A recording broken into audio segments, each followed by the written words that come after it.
What is good, y'all? Alex here, back again with another video. Thank you as always for tuning into the channel. Decided to go ahead and drop a little different type of video for y'all today. Talk a little bit about finances and budgeting, and kind of just share a little bit about my story in regards to saving money, and hopefully help you guys too, so you guys can save some money as well. As you can see by the title, we're going to be talking about how I saved $10,000 in 5 months. I want to start by saying I did not do some get rich quick scheme to go ahead and hurry up and get tons of money. I did not even create new streams of income. None of that stuff happened for me, y'all. But the first thing, and you have to identify what your why is. Why do you want to save money in the first place? Otherwise, there's no point. If you don't really want to save money, if you just want to save just to have $10,000 or $5,000 or $15,000, whatever the amount of money is, just to have it, what's the point? How would you even want to stay disciplined or stay consistent with that in the first place if you're just doing it just to say, I just want to be able to have 10 bands, I want to have 15 bands, 20 bands, whatever in my pocket, just to say I got it. One major thing is, what is your why? Why do you want to save that money? For me, mine was I wanted to buy a house before I turned 30 years old. I had wrestled with the idea of truly doing this just because I know that I would have to practice delayed gratification. I know that I wouldn't be able to do the same things that I was doing on a day-to-day basis in my life. I know that I would have to cut a lot of things out, but I knew that my why was big enough that I would be able to save that money. I knew that if I didn't do this right now, I'm never gonna be able to get a home. I'm gonna be 30, 31, 32, 33.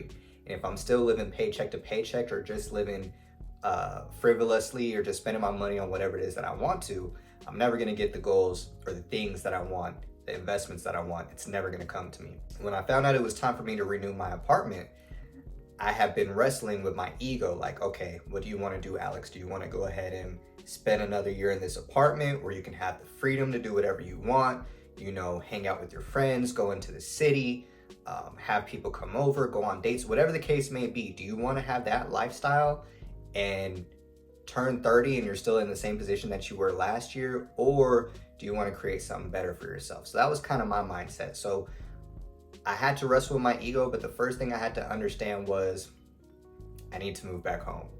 I don't need to re-sign the lease on this apartment. I need to practice delayed gratification and really get my money right. Find your why.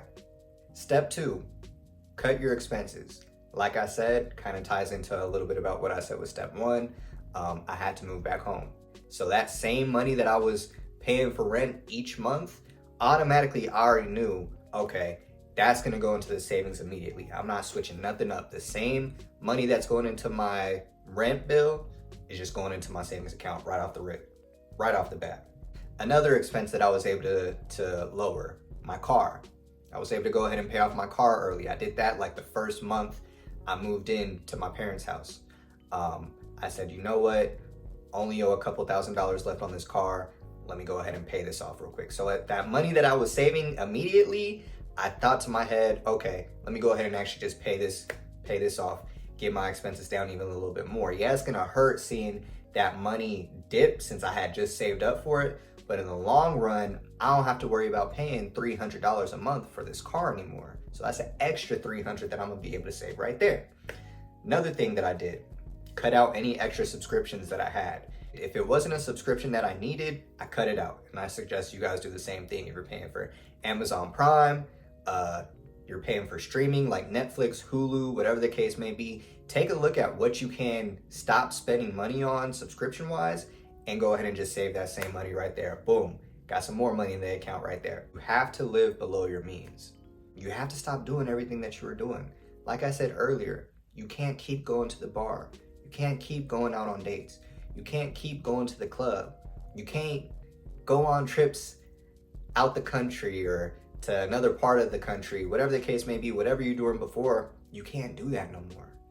You're gonna have to be, I hate to use the term bored in the crib, but you're gonna have to be bored in the crib. You might have to get off of social media so you're not looking at other people's lifestyle and wanting to go ahead and duplicate and do the same thing. You know, when you see them at the club popping bottles, or you see them on a yacht, or you see them with a fresh pair of Jordans, whatever the case may be, you gotta understand that, look, there's a time and place for that. That's still gonna be there.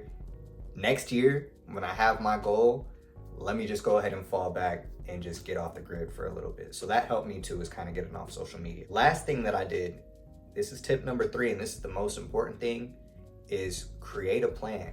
Create a budget that works for you that you can stick with. Make it actually, there's no excuses. Like for me, I have no excuses when it comes to my budget. I know what I need to put in my savings account. As soon as I get paid from work, instantly I put that money into my savings account.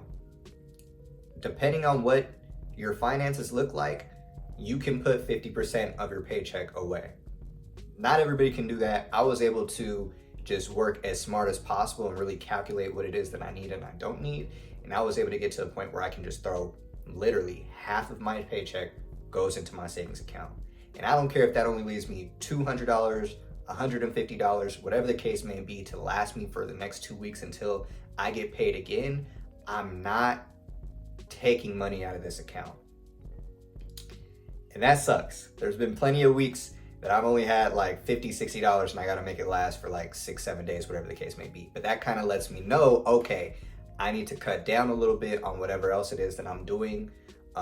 That way I can recoup it come next paycheck and I'm not worried about overspending, because I did mess up from time to time. I'm not gonna sit here and say that I've just been perfect on this journey. You know, I did slip up. I have still gone on dates. I did still buy shoes.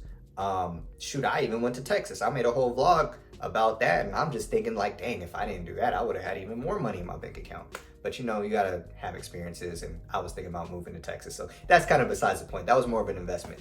But you have to create a budget and you have to stick with it. If you do those 3 things, you can save $10,000, you can save $5,000, $20,000, $50,000, whatever you can do. And this is me not having to get another job. I didn't get any type of new income coming in. All I did was really lock in. I made sure I budgeted my money as well as possible. I cut down my expenses as much as I possibly could, and I sticked with the goal, and I practiced delayed gratification. And I'm still not done, y'all. There's still more months to go on this journey. And it's not fun. I would be lying if I sit here and said, this is fun. I enjoy let me say this, I do enjoy seeing the money grow. That part is extremely fun, and you get confidence, and you're able to plan out how you want. You're able to plan out what your finances are gonna look like down the road. That part is fun. But as far as just staying low key, staying behind the scenes, not really doing too much, that part is boring. This is gonna be a boring journey. I'm not gonna lie to you guys. So I don't wanna sit here and sugarcoat it and make it seem like this is an easy lifestyle or this is gonna be fun.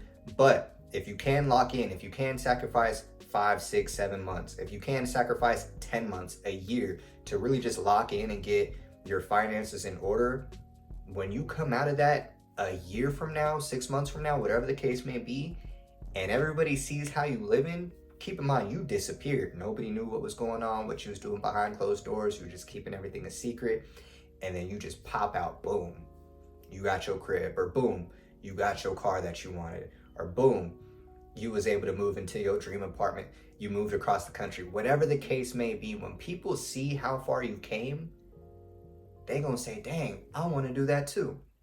And then you go ahead and teach them the same thing, and then you add more and more value to everybody else. So I'm kind of ranting at this point, y'all, so there's no need for me to go ahead and continue with this story. But that is my story on how I saved $10,000 in 5 months. Again, budget, stay disciplined, cut as many expenses as you possibly can, and know what your end goal is and what it is that you're working towards. Trust in God, have faith, understand that it takes time, it doesn't happen overnight, and you'll be there one day. Hopefully this video did help you guys a little bit, help you out on your journey. If you do have any other questions, something that I didn't touch on in this video, feel free to go ahead and leave it down in the comments below. Also, leave a like if you did enjoy this video, comment, subscribe if you are new. And it's Alex. I'll see you guys in the next video. I'm out. Peace.